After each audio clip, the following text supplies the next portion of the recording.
All right, here I want to create some very subtle movement on a hi-hat sound that's loaded into Simpler.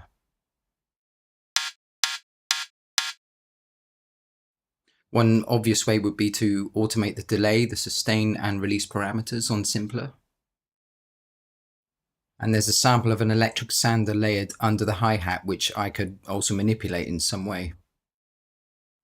I wanted something with some very random movement in it, so I used a recording of a broken toilet.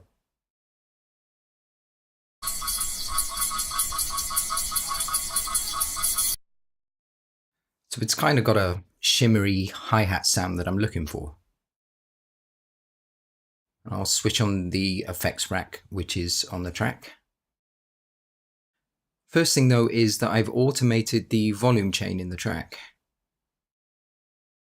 And I've drawn the automation so that the volume comes in near the end of each MIDI note that triggers the hi-hat sound in Simpler, making the hi-hat tail sound longer and varied. And as there's a lot of naturally occurring movement in the sound, then I don't have to do a lot more to create more variation in it.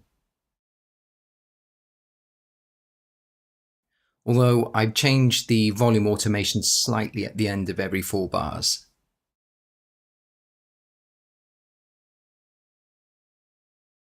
In the effects, I've added a wave shaper from Melder, and this is part of a free bundle which you can download from their website, and I really like these plugins, they're cool.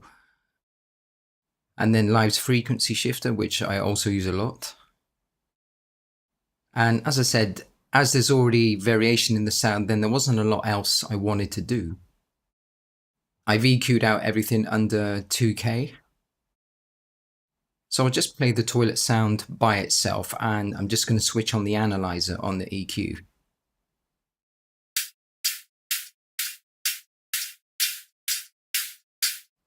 I just want to point out a feature I really like on this EQ. This is another Melder plugin called M-Auto Dynamic EQ.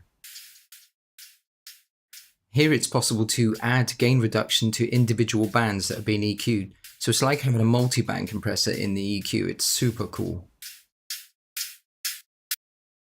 So here's the 2 tracks together.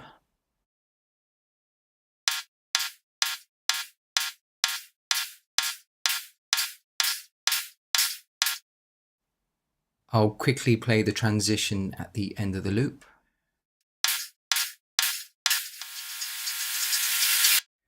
So I've only just started messing with this in the last couple of hours, but here it is with the rest of the percussion so far.